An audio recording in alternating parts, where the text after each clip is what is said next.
If they don't do something about the inflationary atmosphere right now, they're done.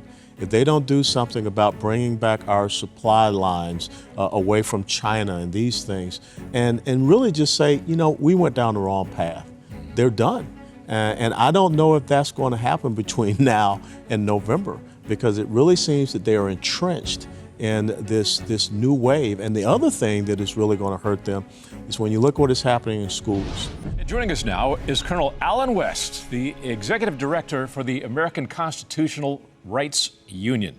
Good to see you, Congressman. It's good to be back with you, Doug. It's been a while.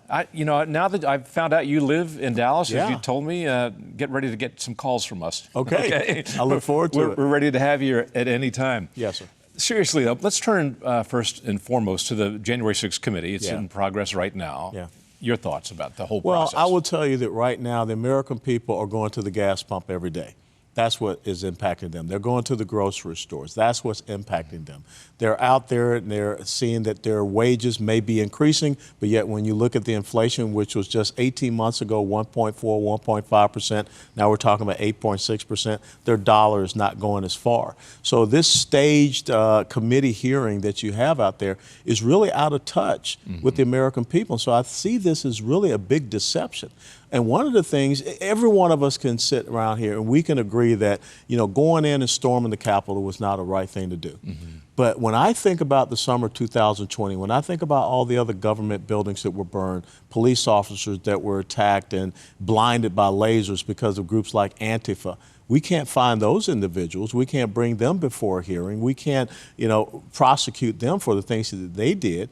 And yet you even have a vice president that worked hard to make sure that funds were raised to bail out violent protesters. So the hypocrisy is really laughable when you look at what the American people are facing right now. There really does seem to be a double standard when it comes to the arrests of perpetrators of these two different kinds of protests that you talk about. And I'm most troubled, I know a lot of people are, by those who attended the January 6th rally who are just bystanders, sitting outside of the Capitol building, or maybe going in at the invitation of police who you see the doors wide open and the buzzers, the alarms going off, but the cops are waving people in.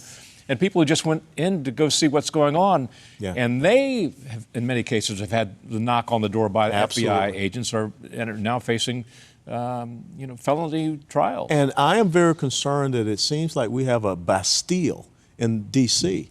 where Americans are being held and detained months, years, no charges, no trial, what have you. That's a complete violation of their Fourth Amendment rights.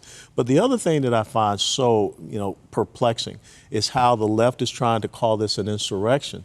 Well, there was nobody with those individuals, nobody had a weapon. But the only person that lost their life that day, nobody addressed that young lady, Ashley Babbitt.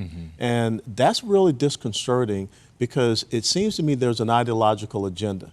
It's not about the truth, it's not about the facts, but there's an ideological agenda. And again, I think that's going to undermine what they're trying to do. In the case of Ashley Babbitt, I partly agree with you, but I dissent to the extent that she was in there. She was knocking on that broken speaker's lobby door just outside the halls of the House of Representatives. Yeah, you've been there many, many times. That's where people like me used to go to interview people like you. There was a place where we could intermingle a little bit. But I will put this before you. If this were a Black Lives Matter protester, a black female that was shot by a police officer, it would be a completely different coverage of that. Justice has to be fair, it has to be equitable. If you want to use the word equity, it has to be with justice. And so that's my concern with her shooting. So you talked about, when I asked you the question about January 6th, your first response was prices of gasoline. We're having another round of primaries, 4 states. Thoughts on any expectations you're expecting? Nevada's a big one, with Adam Laxalt running for U.S. Senate there, and he stands a good chance, I believe. Yeah, he does, and I think that people are looking for those strong constitutional conservatives that are going to go there and abide by the rule of law. And once again, reestablish our economic security, our energy security, our national security. And when you look at what happened last week in a place like San Francisco where that district attorney got recalled, there's not going to be a conservative that replaces him. But again, people are concerned about crime. and the things that they see happening on the street. They're concerned about the homeless situation. So I think that if you're out there running on a strong agenda that is about reestablishing the rule of law and once again fixing some of these issues that are really kitchen table issues for the American people, I think you're going to find success. What are the chances that Joe Biden is going to step down before 2024? I mean, you gotta call the DNC and ask them that. I don't think they want that to happen because that becomes a huge story. And then who steps up to fill that void? Because who does? Let me ask well, you that. if it's the vice president, that's not a win for you in any way, shape, form, or fashion. So I don't know if the Democrats want to right now show that level of weakness, because that's exactly what we will see. And furthermore, it will be political turmoil for their party. But they've got to change course, because they're going to suffer a really big defeat in November 2022. And you remember, I came into Congress in that first midterm election of Barack Obama, 63 seats, the most ever since, I think, World War II. They lost 63. Lost 63, absolutely. So I see that happening again, but whether or not they'll change course, you would have thought they would have done it after Virginia, but they still haven't. You know, I always question, I have this little bit of hesitation about calling races or, a red wave in November, given the fact that we're still almost 5 months out now. So much can happen. It's like trying to predict the future and you can't see, you don't have a crystal ball. None of us do. We don't know what's going to happen in terms of politics or political decisions that are made between now and then, or natural disasters that may completely change America's perspective. Is it what you're knocking on wood or something? If they don't go back and reestablish American energy independence, they're done. If they don't do something about the inflationary atmosphere right now, they're done. If they don't do something about bringing back our supply lines away from China and these things, and really just say, we went down the wrong path, they're done. And I don't know if that's going to happen between now and November, because it really seems that they are entrenched in this new wave. And the other thing that is really going to hurt them is when you look what is happening in schools.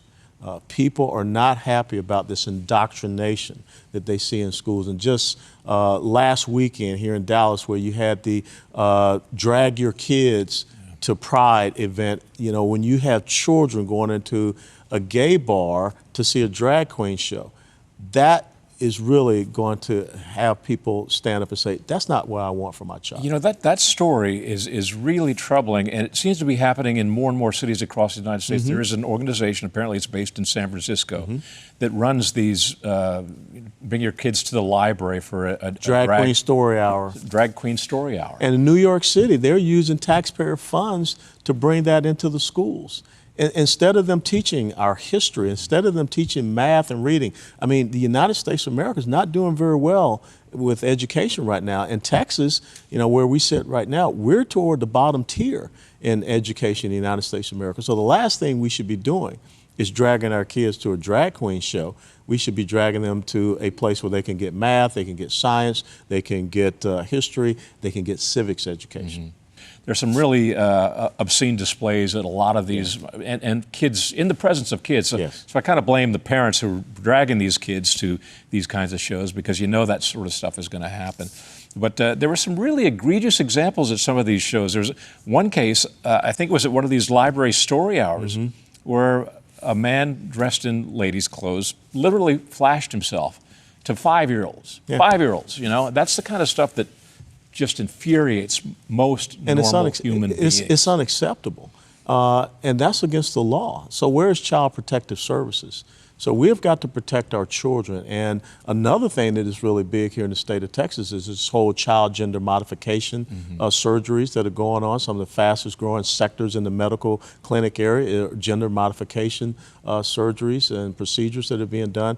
So Doug, I tell you, it's a lot of these things that parents and others are concerned about, that if you're not standing on the right side of that issue, and of course we know that decision on Roe v. Wade is going to be coming out as well, that's going to be another big issue for the country. Well, on that note, and on the subject of law enforcement, what do you make of these protesters still being allowed to protest outside the home of the Supreme Court justices? This group Ruth sent us apparently now has identified the schools at which Justice Amy Coney Barrett's kids go to, and they're apparently as of Thursday, going to start picketing the schools where her kids go. This is wrong. This, it comes back to this two tiers of justice almost, where we talked about a January 6th commission that can identify people that were just standing in the Capitol, but nothing for Antifa. You have statute, U.S. code, that says you cannot protest outside the homes of Supreme Court justices, but yet they're being allowed to do so. So where's Merrick Garland? You had someone that was picked up and admitted that he was going to try to assassinate a justice of the United States of America, Brett Kavanaugh. But none of that was covered this past weekend on Sunday talk shows.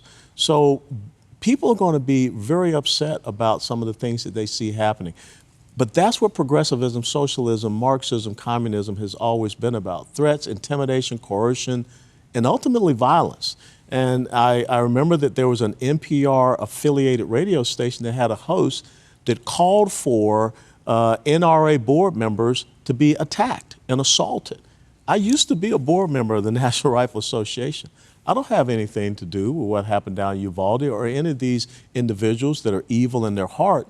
But yet when you have people that want to leverage intimidation and coercion and violence to get their ideological agenda, we're at a very crucial point in the history of this constitutional republic. Hi, I'm Doug McKelway, and thank you for watching Centerpoint. We hope you enjoyed this video. Make sure you hit the subscribe button and tap the bell icon so you're notified every time a new video is posted. Leave a comment below and keep the conversation going by sharing this video with a friend who needs to see it. Thanks for watching. We'll see you back here tomorrow.